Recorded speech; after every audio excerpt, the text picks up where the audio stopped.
সরকারের ব্যর্থতা ঢাকতে দৃশ্যপথে বেনজির আজিজ আনার অভিযোগ বিএনপির। বেনজির যে কোনো দেশেই যেতে পারেন জানিয়েছেন পররাষ্ট্রমন্ত্রী। কাঁচা বাজার থেকে ব্যাংক সবখানেই দুষ্টচক্র বলছে অর্থনীতি সমিতি। দুর্নীতি অর্থ পাচার বন্ধে কমিশন গঠনের তাগিদ, বাজেটে কালো টাকা সাদা করার সুযোগ না দেওয়ার আহ্বান। সকাল 9টা থেকে বিকেল 5টা পর্যন্ত অফিসের নতুন সময়সূচি নির্ধারণ মন্ত্রিসভায়, কার্যকর ঈদুল আজহার ছুটির পর। দাম নিয়ে নৈরাজ্য ঠেকাতে আগে ভাগে এবার কোরবানির পশুর চামড়ার দর নির্ধারণ। গরুর চামড়া ঢাকায় অন্তত 1200 টাকা আর ঢাকার বাইরে 1000 টাকা।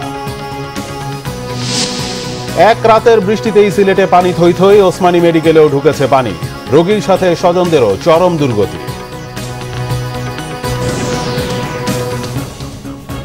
দেখছিলেন বিআরবি কেবল সংবাদ শিরোনাম, এবার বিস্তারিত। বিএনপি নেতাদের অভিযোগ, নিজেদের ব্যর্থতা থেকে জনদৃষ্টি ভিন্ন দিকে নিতেই বেনজির আজিজ ও আনারের বিষয়টি সামনে আনা হচ্ছে, ফলাও করে প্রচার হচ্ছে। সরকারের অবস্থা ভালো না, নুন আনতে পান্তা ফুরানোর দশা বলে মন্তব্য করেন তারা। বলেন আওয়ামী লীগ গত 15 বছরে দেশকে শেষ করে দিয়েছে। রিপোর্ট করছেন সিকান্দার রেমান। বিএনপি চেয়ারপারসন বেগম খালেদা জিয়া ও মহানগর দক্ষিণের নেতা ইঞ্জিনিয়ার ইশরাক হোসেনের মুক্তির দাবিতে নয়াপল্টন বিএনপির কেন্দ্রীয় কার্যালয়ের সামনে মানববন্ধন করে ঢাকা মহানগর দক্ষিণ ছাত্রদল। বিএনপি স্থায়ী কমিটির সদস্য গয়েশ্বর চন্দ্র রায় বলেন, নিজ দেশে পরবাসীর মতো থাকতে হচ্ছে জনগণকে। গুম, খুন, নারী নির্যাতন ও দখলবাজি চলছে সব জায়গায়। শাসক দলের হাতে দেশ জিম্মি। সরকারের অবস্থা ভালো না, পান্তা আনতে নুন আনতে পান্তা ফুরায়, ব্যাংকে টাকা নাই, সব খোবলা করছে। আজিজ, বেনজির আর আনার তিনটি ঘটনা দিয়ে জনগণের দৃষ্টি অন্যত্র নেওয়ার চেষ্টা, তাদেরকে দুর্বলতা ঢাকার জন্য। এদিকে বিএনপির প্রতিষ্ঠাতার সাবেক রাষ্ট্রপতি জিয়াউর রহমানের 43তম শাহাদত বার্ষিকী উপলক্ষে জাতীয় প্রেস ক্লাবে আলোচনা সভা করে জাতীয়তাবাদী মহিলা দল। বিএনপি মহাসচিব মির্জা ফখরুল ইসলাম আলমগীর অভিযোগ করেন, গত 15 বছরে দানবের মতো দেশ শাসন করে নির্বাচন ব্যবস্থার পাশাপাশি অর্থনীতি শেষ করে দিয়েছে ক্ষমতাসীনরা। দেশ কঠিন সময় পার করছে জানিয়ে বিএনপি মহাসচিব বলেন, নজিরবিহীন দুর্নীতি সরকারের প্রতিটি ক্ষেত্রে। এখন সেনাবাহিনীর অবস্থা কি? একটা ইনস্টিটিউশন হিসেবে তার সম্মান ইজ্জত কোথায় থাকে যখন তার সাবেক সেনা প্রধানকে স্যাংশন দেয়? সেই পুলিশ বাহিনীর মর্যাদা কোথায় থাকে যার সাবেক প্রধানকে এবং ডিবিজিকে পালিয়ে যেতে হয় দেশ থেকে? আমরা একটা খুব কঠিন সময় পার করছি, আর এই সময়টা তৈরি করেছে এই সরকার, এই আওয়ামী লীগের সরকার, যারা গত 3 টার্ম 15 বছর ধরে সম্পূর্ণ বেআইনিভাবে জোর করে রাষ্ট্রকে ব্যবহার করে এই পুলিশ, এই বিডিআর, আপনার প্রশাসন, অন্যান্য সব রাষ্ট্রযন্ত্রকে ব্যবহার করে তারা আজকে জোর করে ক্ষমতায় টিকে আছে। এখনো চূড়ান্ত বিজয় অর্জন করা সম্ভব হয়নি জানিয়ে বিএনপি মহাসচিব বলেন, আন্দোলন সংগ্রামের মধ্য দিয়ে দেশে প্রাতিষ্ঠানিক গণতন্ত্র ফিরিয়ে আনা হবে। সিকান্দার রেমান, বাংলা ভিশন, ঢাকা। এদিকে পররাষ্ট্রমন্ত্রী ডক্টর হাসান মাহমুদ বলেছেন, সাবেক আইজিপি বেনজির আহমেদের দেশ ত্যাগে কোনো নিষেধাজ্ঞা দেয়া হয়নি, তাই হয়তো তিনি চলে গেছেন। 6 জুন দুদকে তিনি উপস্থিত হন কিনা সেটাই দেখার বিষয় বলে মন্তব্য তার। পররাষ্ট্র মন্ত্রণালয়ে ব্রিফিংয়ে একথা বলেন তিনি। তার দেশ ত্যাগে তো কোনো নিষেধাজ্ঞা দেওয়া হয়নি, কোর্টও দেয়নি বা দুদকও দেয়নি। তো কারোর উপর যখন দেশ ত্যাগে কোনো নিষেধাজ্ঞা না থাকে, তিনি তো যে কোনো জায়গায় যেতেই পারেন। তো 6 জুন তিনি হাজির হচ্ছেন কি হচ্ছেন না সেটি হচ্ছে দেখার বিষয়। জামাতকে উগ্র সাম্প্রদায়িক গোষ্ঠী, স্বাধীনতা বিরোধী আখ্যা দিয়ে আওয়ামী লীগ সাধারণ সম্পাদক ওবায়দুল কাদের বলেছেন, এই দলটি সম্পর্কে বিএনপি মহাসচিব মির্জা ফখরুল ইসলাম আলমগীরের বক্তব্য অযৌক্তিক ও ও দ্বিচারিতাপূর্ণ। গণমাধ্যমে পাঠানো এক বিবৃতিতে আওয়ামী লীগ সাধারণ সম্পাদক বলেন, তারা যেখানে যে অবস্থাতেই থাকুক স্বাধীনতা বিরোধী জামাত সহ সাম্প্রদায়িক অপশক্তির সঙ্গে বিএনপির গভীর বন্ধন রয়েছে। জামাত নিয়ে মির্জা ফখরুল ইসলাম আলমগীরের বক্তব্যে যে বিষয়টি উঠে এসেছে তা সুস্পষ্টভাবে অবৈজ্ঞানিক ও অযৌক্তিক। জামাতের রাজনীতি বাংলাদেশের মূল চেতনা, মহান মুক্তিযুদ্ধের আদর্শ ও স্বাধীনতার মূল্যবোধের পরিপন্থী মন্তব্য করে ওবায়দুল কাদের বলেন, রাজনীতির এ ধারা বারবার দেশবিরোধী হিসেবে প্রমাণ হয়েছে। একজন দেশপ্রেমিক নাগরিক কখনোই ৩০ লাখ শহীদের রক্তের আখরে রচিত পবিত্র সংবিধান ও রাষ্ট্রের মৌলিক চেতনা বিরোধী এই রাজনীতিকে স্বীকৃতি দিতে পারে না। বিবৃতিতে তিনি বলেন, এদেশে স্বাধীনতা বিরোধী উগ্র সাম্প্রদায়িক অপশক্তির রাজনীতি করার সুযোগ করে দিয়েছিলেন সামরিক স্বৈরাচার জিয়াউর রহমান।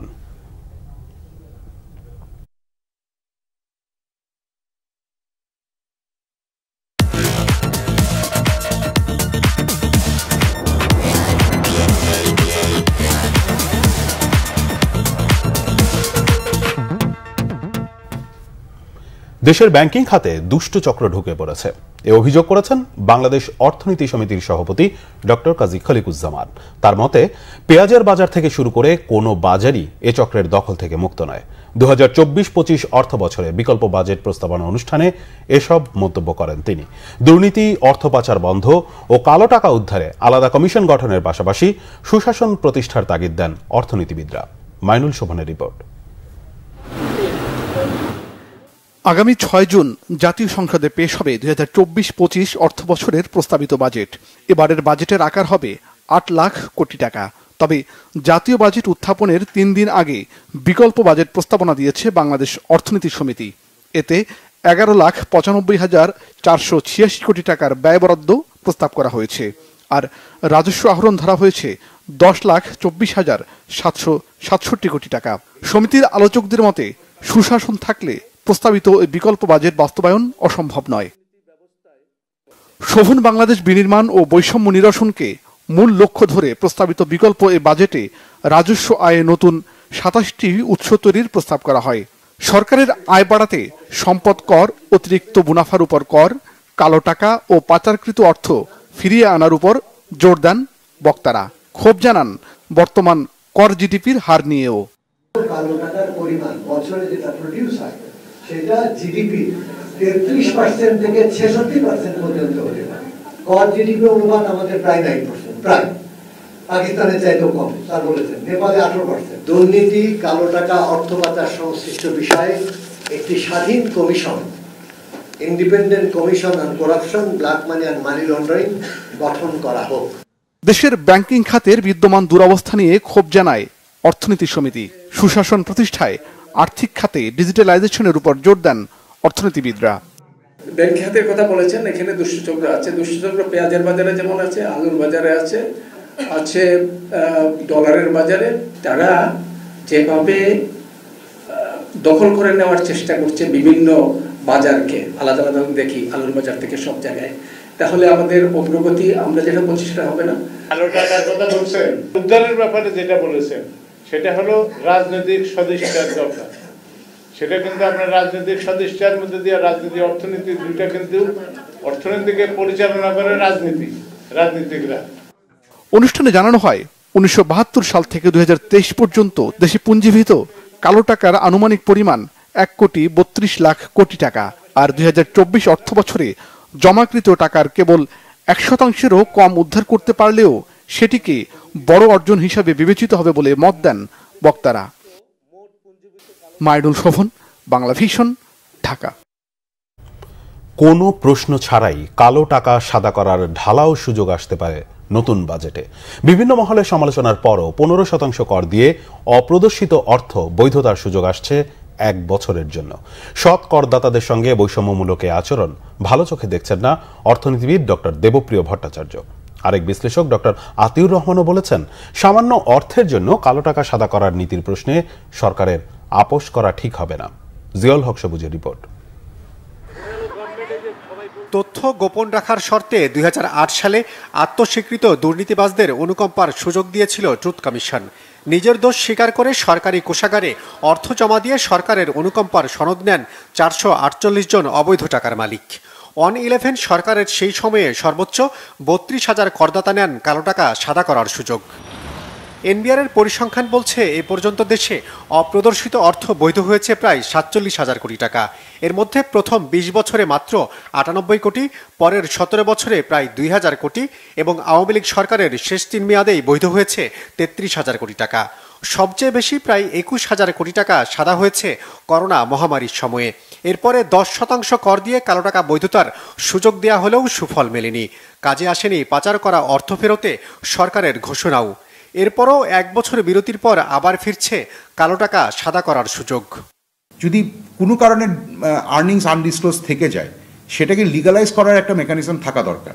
সেই ট্যাক্স রেটটা কি হবে সেটা নিয়ে তো কথা বলতেই পারি আমরা। যদি টাকার অঙ্কে পরিমাণটা দেখেন, কারা করছেন, কেন করছেন, এটা দেখেন, তখন আপনি দেখবেন আমি যেটা বলছি এটা কিন্তু আসলে ওই যে হিসাবের গরমিলটাকে মিলানোর জন্য একটা উইন্ডো। আমরাও চাই যে এরকম একটা সুযোগ দেখ, যাতে কোনো প্রশ্ন ব্যতিরেকে কোনো ব্যক্তি বা প্রতিষ্ঠান যাতে বিনিয়োগ করতে পারে এই টাকাটা, বিশেষ করে রিয়েল এস্টেট সেক্টরে, তাহলে আমাদের সেক্টরটা আরও অগ্রগতি হবে।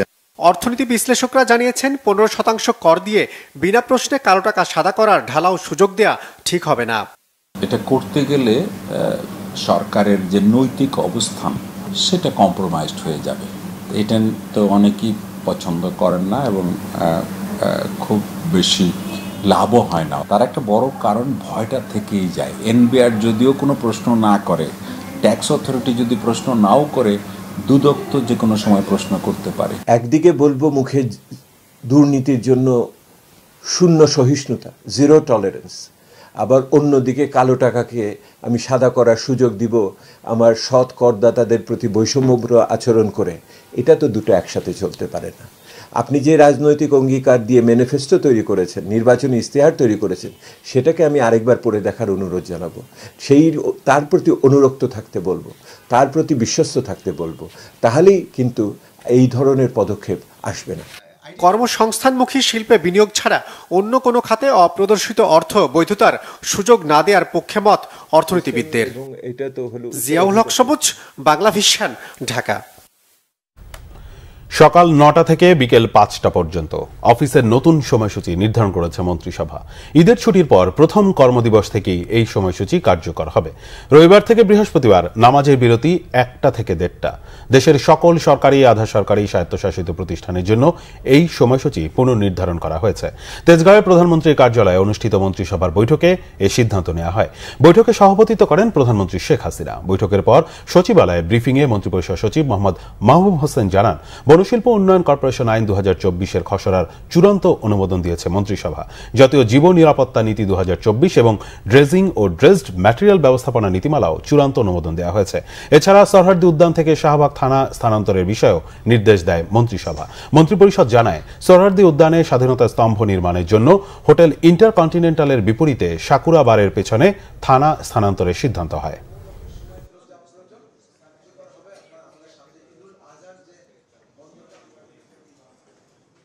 রোববার থেকে বৃহস্পতিবার 9টা থেকে 5টা, শুক্র এবং শনিবার বন্ধ থাকবে।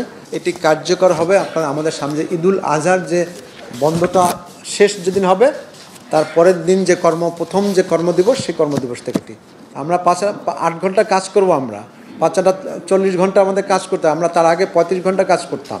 সেটা আমরা বিশেষ ব্যবস্থা ছিল, আমরা মূল অবস্থানে আবার চলে আসলাম।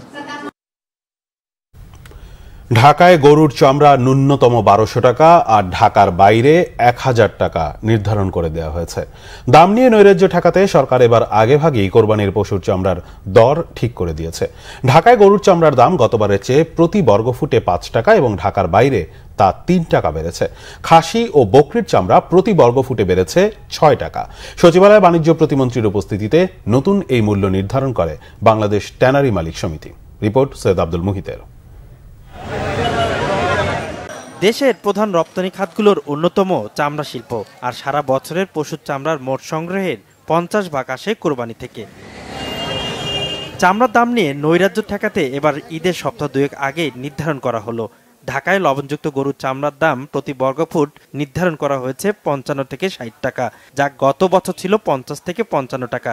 অন্যদিকে ঢাকার বাইরে লবণযুক্ত প্রতি বর্গফুট গরুর চামড়ার দাম নির্ধারণ হয় 50 থেকে 55 টাকা। সারা দেশে খাসি ও বকরির চামড়ার দরও নির্ধারণ করা হয়েছে। খাসি প্রতি বর্গফুটে 20 থেকে 25 টাকা, বকরিতে তা 18 থেকে 20 টাকা। ঢাকার চামড়া আমরা 60 টাকা পার স্কোয়ার ফিটে, 55 থেকে 60 টাকা আমরা কিনবো। সেক্ষেত্রে চামড়ার দাম সর্বনিম্ন আমাদের হবে হলো গিয়ে পার পিস আমরা 1200 টাকায় কিনবো। লবণযুক্ত চামড়া 1200 টাকায় কিনবো, এর নিচে চামড়া কেনা বেচা হবে না। আর ঢাকার বাইরে যে চামড়াটা আমরা কিনবো সেটা আমরা সর্বনিম্ন চামড়া, লবণযুক্ত চামড়া 1000 টাকায় কিনবো, এর নিম্নে আমরা কিনবো না। খাসিরটা আমরা বলেছি যে আমরা 20 থেকে 25 টাকার মধ্যে কিনবো, আর বকরি আমরা কিনবো 18 থেকে 20 টাকার মধ্যে পার স্কোয়ার ফিট লবণযুক্ত চামড়া। আন্তর্জাতিক বাজারে গেল কয়েক বছর চামড়ার ভালো দর না পাওয়ায় হতাশা ব্যক্ত করেন বাণিজ্য প্রতিমন্ত্রী। এরপরও বাজার ঘুরে দাঁড়াতে সরকারের চেষ্টার কমতি নেই দাবি তার। আমরা মনে করি চামড়াটা আমাদের জাতীয় একটা সম্পদ।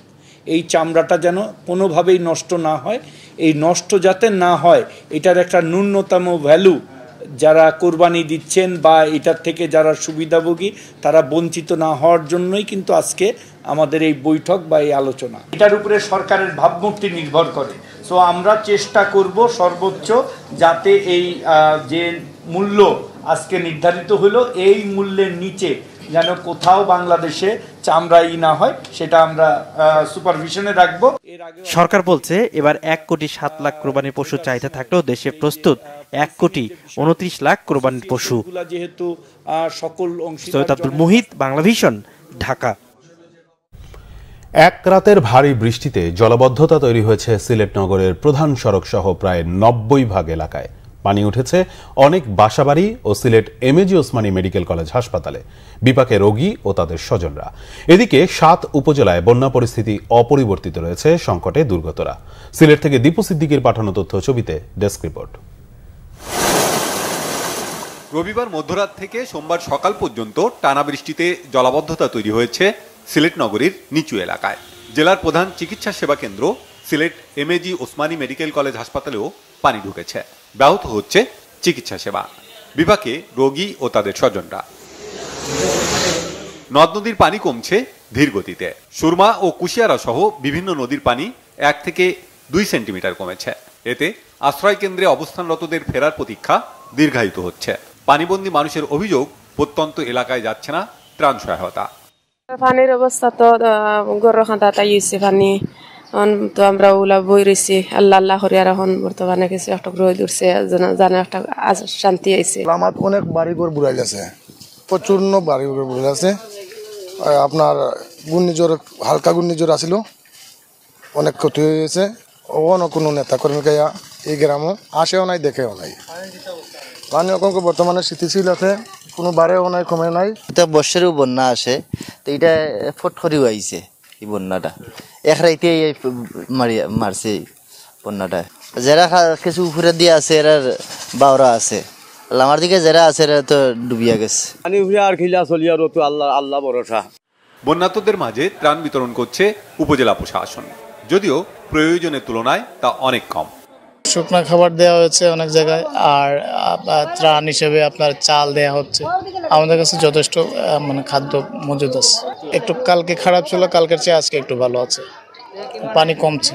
উজানে ভারত থেকে নেমে আসা পাহাড়ি ঢল ও ভারী বর্ষণে 29 মে থেকে সিলেটের গোয়াইনঘাট, কানাইঘাট, জৈন্তাপুর, কোম্পানিগঞ্জ, জকিগঞ্জ ছাড়াও বিয়ানীবাজার, গোলাপগঞ্জ ও সিলেট সদর উপজেলার লাখ লাখ মানুষ বন্যা কবলিত। দুর্গত এলাকাগুলোতে খোলা হয়েছে 547টি আশ্রয় কেন্দ্র। বাংলাভিশন নিউজ। চীনের রাষ্ট্রদূত ইয়াও ওয়েন বলেছেন, জুলাই মাসে ঢাকা বেইজিং সরাসরি ফ্লাইট চালু হবে। মধ্য জুলাইয়ে এটা চালু হবে বলে জানান তিনি। বুয়েটের research and innovation centre for science and engineering এবং চাইনিজ এন্টারপ্রাইজেস অ্যাসোসিয়েশন সিএবির মধ্যে গবেষণা সহযোগিতা বিষয়ক চুক্তিসই অনুষ্ঠানে এ তথ্য জানান তিনি। বলেন, চীন বাংলাদেশের বিশ্বস্ত বন্ধু। অংশীদারিত্বের ভিত্তিতে দুই দেশ সমভাবে উন্নয়নে কাজ করতে চায়, যাতে দুই দেশের জনগণ উপকৃত হয়। চীনের রাষ্ট্রদূত বলেন, চলতি বছর বাংলাদেশ থেকে আম আমদানি করতে চায় চীন। এর সম্ভাব্যতা যাচাই করতে শিগগিরই চীনের পরিদর্শক দল আসবে বলে জানান ইয়াও ওয়েন। স্মার্ট বাংলাদেশের লক্ষ্য অর্জনে বুয়েট এবং চায়না এন্টারপ্রাইজের সমন্বিত কাজ অবদান রাখবে বলে আশা করেন তিনি। অনুষ্ঠানে সিএবির প্রেসিডেন্ট খো চ্যাংলিয়াং, বুয়েটের ভাইস চ্যান্সেলর অধ্যাপক ডক্টর সত্যপ্রসাদ মজুমদার বক্তব্য দেন।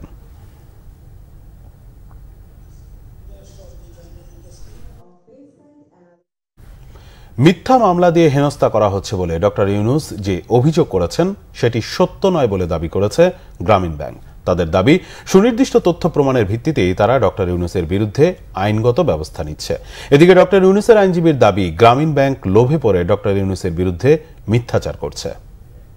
গ্রামীণ ব্যাংক মনে করে একটি দায়িত্বশীল প্রতিষ্ঠান হিসাবে তার এই ভুল বিভ্রান্তিকর তথ্যগুলোর সঠিক জবাব দিয়ে সঠিক তথ্য জানানো একান্ত প্রয়োজন। তিনি যেভাবে ক্ষমতার অপব্যবহার করেছেন, তিনি যেভাবে ক্ষমতার অপব্যবহার করে তার পারিবারিক প্রতিষ্ঠান, তার নিজেকে তিনি অর্থবিত্তে লাভবান করেছেন, সেগুলো দালিলিক প্রমাণসহ এসেছি। উনি কোর্টে যে প্রমাণ করুক, দুদকের কাছে যে প্রমাণ করুক, ওনার সব তথ্য মিথ্যা। একটা বিশেষ গোষ্ঠী বাংলাদেশের, বিশেষ করে আমাদের সরকারের উপরে ভর করেছে, তার সাথে আন্তর্জাতিকভাবেও একটা গোষ্ঠী জড়িত আছে। কারণ সারা পৃথিবীতে সমস্ত নোবেল বিজয়ীদের সারা পৃথিবীর নেতৃত্ব হবে বাংলাদেশের একজন ডক্টর বিজয়ী, নোবেল বিজয়ী। তারা এটা সহ্য করতে পারে না। যারা সহ্য করতে পারে না তাদেরকেই তারা ফাইন্যান্স করছে। দুদকের মামলায় রাজুকের সাবেক চেয়ারম্যান হুমায়ুন খাদেমকে স্থায়ী জামিন দিয়েছে আদালত। সেই সাথে বয়স বিবেচনায় হাজিরাও মওকুফ করা হয়েছে তার। 2018 সালে রাজধানীর গুলশানে 4 ব্যক্তির নামে 48.60% সরকারি জমি বরাদ্দের অনিয়মের অভিযোগে দুদকের মামলায় রবিবার সকালে মেডিকেল বেডে করে আদালতে আনা হয় রাজুকের সাবেক চেয়ারম্যান হুমায়ুন খাদেমকে। 82 বছর বয়সী হুমায়ুন খাদেম কয়েক বছর ধরে চিকিৎসাধীন রয়েছেন। তার শারীরিক অবস্থা দেখে বিশেষ জজ আদালত 2-এর বিচারক আখতারুজ্জামান এই আদেশ দেন। জানান, রায়ের দিন ছাড়া তাকে আর আদালতে হাজির হতে হবে না। হুমায়ুন খাদেমের আইনজীবী জানান, সকল নিয়ম মেনে জমি বরাদ্দ দিলেও হয়রানি করার জন্য রাজুকের সাবেক চেয়ারম্যানকে মামলায় জড়ানো হয়েছে। ব্রেন কাজ করে না, কিছু চিনে না, তারপরেও সে 8 বছর যাবৎ আনকনসাস। এই প্রেক্ষিতে আইনেই আছে ওনার মামলাটা ওনার জন্য চলবে না। এই তথাপিও আমরা আইনের প্রতি শ্রদ্ধাশীল থেকে আদালতকে বাস্তব পরিস্থিতি আদালত স্বচক্ষে দেখছে, ব্যক্তিগত হাজিরা তার মওকুফ করে দিছে। তারপরে আইনের গতিতে চলবে। মেয়ের আত্মহত্যা প্ররোচনা মামলার দৃশ্যমান অগ্রগতি না থাকা এবং 3 মাসেও বিশ্ববিদ্যালয়ের তদন্ত কমিটির রিপোর্ট না দেয় বিচার পাওয়া নিয়ে শঙ্কায় জগন্নাথ বিশ্ববিদ্যালয়ের আইন বিভাগের শিক্ষার্থী অবন্তিকার মা তাহমিনা শবনম বিচার চেয়েছেন প্রধানমন্ত্রীর কাছে। সকালে কুমিল্লা নগরীর বাগিচাগাঁওয়ে সংবাদ সম্মেলনে তিনি অভিযোগ করেন, মামলার তদন্ত কর্মকর্তা সহ বিশ্ববিদ্যালয়ের প্রশাসন অবন্তিকার আত্মহত্যা মামলার বিষয়ে উদাসীন। সংবাদ সম্মেলনে উপস্থিত অবন্তিকার আত্মহত্যা মামলার আইনজীবী মাসুদ সালাউদ্দিন বলেন, আইনের যথাযথ ধারায় মামলাটি রেকর্ড হয়নি। মামলাটি এখন ডিপ ফ্রিজে আছে। আসামি বিশ্ববিদ্যালয়ের সহকারী প্রক্টর দীন ইসলাম জামিনে থেকে মামলাটি প্রভাবিত করছেন। গত 15 মার্চ প্রক্টর দীন ইসলাম ও সহপাঠী আম্মানকে দায়ী করে চিরকুট লিখে আত্মহত্যা করেন ফাইরোজ অবন্তিকা। জগন্নাথ বিশ্ববিদ্যালয়ের ভিসি জনাব সাদেকা হালিম ম্যাম উনি কথা দিয়েছিলেন 7 দিনের মধ্যে তিনি তদন্ত রিপোর্টটা পেশ করবেন। অদ্যাবধি 3 মাস চলছে, এখনো তার কোনো কিছুই আমরা দেখতে পাইনি। 5 সদস্য যে তদন্ত টিম আমার বাসায় এসেছিলেন, আমি ওনাদের কাজের মধ্যে নিষ্ক্রিয়তা পাচ্ছি। এই পর্যন্ত মামলা কোনো অগ্রগতি নেই। আমরা সন্দিহান। যেখানে দীন ইসলাম জামিন পাইছেন, জামিন পাওয়ার পর বিভিন্ন ফেসবুক স্ট্যাটাস দিতেছেন, উনি নাকি ইউনিভার্সিটিতে আবার জয়েন করার জন্য দরখাস্ত দিয়েছেন। সংবাদ শেষ করব, বিআরবি কেবল শিরোনামগুলো আরেকবার জানিয়ে। সরকারের ব্যর্থতা ঢাকতে দৃশ্যপথে বেনজির আজিজ আনার অভিযোগ বিএনপি। বেনজির যে কোনো দেশেই যেতে পারেন জানিয়েছেন পররাষ্ট্রমন্ত্রী। কাঁচা বাজার থেকে ব্যাংক সবখানেই দুষ্টচক্র বলছে অর্থনীতি সমিতি। দুর্নীতি অর্থ পাচার বন্ধে কমিশন গঠনের তাগিদ। বাজেটে কালো টাকা সাদা করার সুযোগ না দেওয়ার আহ্বান। সকাল 9টা থেকে বিকেল 5টা পর্যন্ত অফিসের নতুন সময়সূচি নির্ধারণ মন্ত্রিসভায়, কার্যকর ঈদুল আজহার ছুটির পর। দাম নিয়ে নৈরাজ্য ঠেকাতে আগে ভাগে এবার কোরবানির পশুর চামড়ার দর নির্ধারণ। গরুর চামড়া ঢাকায় অন্তত 1200 টাকা আর ঢাকার বাইরে 1000 টাকা। এক রাতের বৃষ্টিতেই সিলেটে পানি থই থই, ওসমানী মেডিকেলেও ঢুকেছে পানি। রোগীর সাথে স্বজনদেরও চরম দুর্গতি।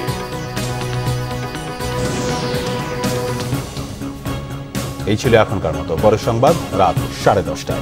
এর আগে 9টায় রয়েছে নিউজ 20 দেখার আমন্ত্রণ রইল। এছাড়া বাংলাভিশন সংবাদ ও সংবাদ সংশ্লিষ্ট অনুষ্ঠান দেখতে ভিজিট করুন www.bbnews24.com ও facebook.com/banglavision news এবং সাবস্ক্রাইব করুন youtube.com/banglavision news। ধন্যবাদ।